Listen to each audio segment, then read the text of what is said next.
မင်္ဂလာပါတသားရမီမီတို့ရေတီတီလေး channel ကနေပြန်လည်ကြိုဆိုလိုက်ပါရနော်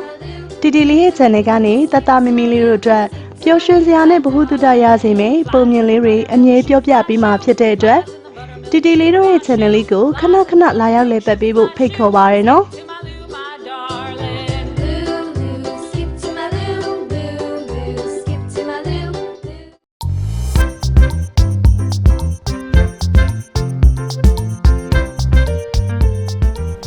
မင်္ဂလာပါတသားမီမီတို့ရေဒီနေ့တီတီပြောပြပေးမယ့်ပုံမြင်လေးကတော့ကဘာဝလက်ဆောင်ဆိုတဲ့ပုံမြင်လေးပဲဖြစ်ပါတယ်တခါကလက်တကောင်ဟာလက်ဖြစ်ရတဲ့ဒုက္ခကိုမကျေနပ်ဘူးတဲ့ငါနဲ့ဒီကြောကအခွန်ထူကြီးကြောင့်သွားရလာရတာနှေးကွေးလိုက်ပါပြီ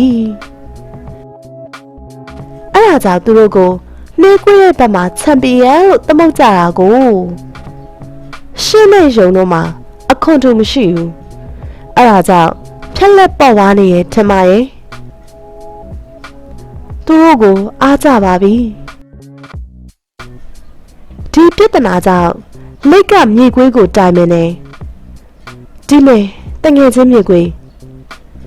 ဖားလဲပြောလေလေးရဲ့အကြံကိုမြေခွေးကခခတီးတီးညင်းလိုက်တယ်မှားမယ်ကိုလေမလုပ်သင့်ဘူးကွအဲ့ဒါတဘာဝကပေးရဲ့လက်ဆောင်အမှန်ပါမကြံစီအပ်ပါဘူးလက်ကသူ့အခွန်မကြီးကိုချစ်ဖို့မအောင်မြင်တော့မိတ်ဆွေမြောက်ထံအကြံအဉာဏ်သွားတောင်းနေမြောက်ကနောက်နောက်ပြောင်ပြောင်ဖြစ်တာမော်ကနေကန်ချလိုက်တယ်မင်းရဲ့အခွန်ဟာကွဲအပ်ချိန်မှပြီးအခွန်တခြားခန္ဓာတခြားဖြစ်မှသိကြတယ်လှုပ်လိုက်လေကွာမင်းရဲ့အကြံကငါ့ကိုတေရင်းနဲ့အရှာပို့တာပဲဒါတော့မလုပ်ဘူးဟောဗျာအဲ့ဒီနောက်လိုက်ဟာသူ့ပြဿနာကိုဖြေရှင်းနိုင်မဲ့ရုံပညာရှိထံချင်းကပ်ပြန်တယ်ဘာကိစ္စများရှိနေလို့လဲရှင်ကတော့ရှင်းတော့စင်စင်သုံးသက်ခါညင်းဆိုလိုက်တယ်မင်းရဲ့အခွန်ကိုမချွတ်သင့်ဘူးအကောင်းဆုံးကိုပြောနိုင်တဲ့ဟိုးတောင်ထိပ်မှာတရားကျင့်နေတဲ့ရတိချင်းထံမှာမင်းရဲ့ပြဿနာကိုပြောပြလိုက်ပေါ့ဖြေရှင်းပေးပါလိမ့်မယ်လက်ကသူ့အခွန်ချွတ်ချင်တော့ရတိကြီးစီသွားလေရဲ့လက်ခီးမှာကြားနေတွေ့တဲ့အခါလက်ကသူ့အခွန်မှာတဲ့ခေါင်းလက်ချိတ်သွင်းကငြိမ်နေလိုက်တယ်၆တုံးကြီးထင်ရဲ့ရှက်ပေါင်းများစွာခရီးနေလာခဲ့တဲ့လိတ်ဟာရတိကြီးထံရောက်လာခဲ့တယ်လာရတဲ့ကိစ္စကိုပြောတယ်တရားချလို့မရတဲ့လိတ်ကိုရတိကြီးကဂါရာတပုတ်ပေးလိုက်တယ်မှန်မှန်ကန်ကန်ရွတ်ပြီးတော့ဂါရာတပုတ်ပြီးဆုံးတဲ့အခါမှာလေးရဲ့ကြောကအခွန်မဟာအလိုလိုကွာကျသွားတယ်ဟာလေးရဲ့အပြန်ခီးမှာပေါ်ပါတက်လက်ပေမဲ့စတိတကောင်ကအနေနဲ့ပြေးပြန်နေလက်ကကြောက်လန့်ကခေါင်းရှူခြေလက်ရှူလုပ်ပေမဲ့အခွန်မမရှိတော့လုံလို့မရဘူးပေါ့ဒုက္ခပဲအကအကွယ်ဖြစ်တဲ့အခွန်မကမရှိတော့ပြီပဲဒါကြောင့်စတိရံကလွတ်မြောက်ဖို့ကြံရပြန်နေလွတ်မြောက်ဖို့နီးလန်းရှာမှာသူနဲ့ကဲဟာဖြစ်ချင်ရဖြစ်ကံကောင်းစွာနဲ့လိတ်ဟာခြောက်တဲခုန်ချခဲ့လို့စတိရံကလွတ်မြောက်ခဲ့ရတယ်တေကံမရောက်တတ်မပြောက်ဘူးပေါ့ကွယ်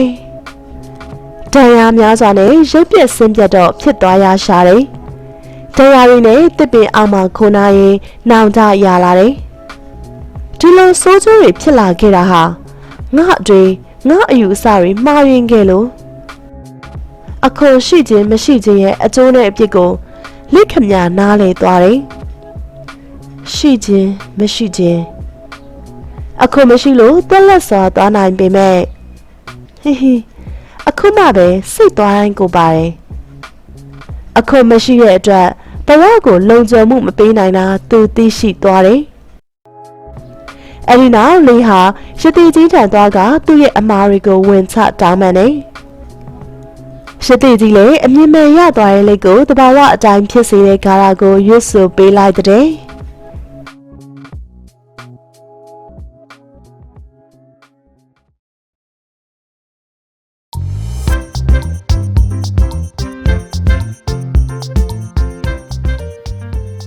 မင်္ဂလာပါတသားတို့မိမိတို့ရေ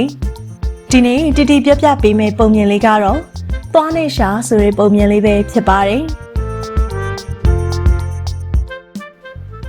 တခါတော့ကတက္ကသိုလ်ပြည်ရဲ့ဒီတာပါမောက္ခဆရာကြီးစီမှာတပည့်တွေထောင်နေချီပြီးရှိတယ်သူတပည့်တွေထဲမှာနန္ဒမင်းသားဟာသူ့ဒေါသကိုမထိန်နိုင်ဘူးတခြားတပည့်တွေနဲ့မကြာခဏဆိုသလိုခိုက်ရန်ဖြစ်ပွားတတ်တယ်ဆရာကြီးကမင်းတနေ့ကျရင်ရှင်ဘရင်ဖြစ်မဲ့သူဒေါသမထိန်နိုင်ဘယ်လိုလုပ်မလဲဆရာကြီးဆုံးမပြီမဲ့နန္ဒမင်းသားဟာသူ့ရဲ့အကျင့်ကိုမပြင်းဘူးတနေ့ကျတော့နန္ဒမင်းသားဟာဒဏ်ရာအနာတရဖြစ်ပြီးရောက်လာတယ်မင်းဘာဖြစ်လာပြန်ပြီလဲကျွန်တော်ဒေဝမင်းသားနဲ့ရံဖြစ်လာတာပါဆရာကြီးကနန္ဒမင်းသားကိုဆုံးမချိန်တန်ပြီလို့တွက်လိုက်တယ်မင်းငယ်ငယ်ကသွားဘယ်နှချောင်းရှိလဲ32ချောင်းပါဆရာကြီးအခုရောအဲ့ဒီသွားတွေကြံသေးလား2ချောင်းလောက်ကျိုးသွားပါပြီဆရာကြီးမင်းမမွေးကလေးကရှာပနခုရှိလဲတခုတည်းပါဆရာကြီးအခုရောတခုတည်းပါဆရာကြီးသွားတွေကမာကြောပြီးရှာကတော့ပျော့ပြောင်းနေသွားတွေကရှာကိုနာကျင်စေပေမဲ့ရှာကတော့သွားတွေကိုမနာကျင်စေဘူးရှာကသွားတွေကိုတိခတ်မှုနဲ့ပဲနေတာဒါပေမဲ့အချိန်တန်တော့သွားတွေကသာပျက်စီးပေမဲ့ရှာကတော့ဘာမှမဖြစ်ဘူးမဟုတ်လားဟုတ်ကဲ့ပါဆရာကြီးအဲ့ဒီသဘောအတိုင်းပဲမင်းကသွားလို့ကြင့်နေတော့မင်းပဲအနာတရဖြစ်မှာတချို့ကိစ္စတွေကရှာလို့ကြင့်မှအများနဲ့အဆင်ပြေမှာနန္ဒမင်းသားဟာဆရာကြီးရဲ့ဆုံးမစကားကိုသဘောပေါက်သွားတယ်နောက်တော့တချို့ကိစ္စတွေကိုသိခံစိတ်မွေးလိုက်တော့အများနဲ့အဆင်ပြေသူဖြစ်သွားတယ်အချိန်တန်လို့ဘယင်ဖြစ်တဲ့အခါမှာတိုင်းသူပြည်သားတွေကချစ်ကြတဲ့ဘယင်တစ်ပါးဖြစ်လာတော့တယ်ပုံမြင်လေးကတော့ဒါပါပဲကွယ်နောက်ဗီဒီယိုများမှာလည်းတီတီလေးနဲ့ပြန်လည်ဆုံတွေ့ပြီးပျော်ရွှင်စရာပုံမြင်လေးတွေပြောပြပေးမယ်နော်ဆက်ဆက်ပြန်လာပြအောင်လာခဲ့ရမယ်နော်တီတီလေးညှော်နေမယ်အားလုံးကိုတတ်တာ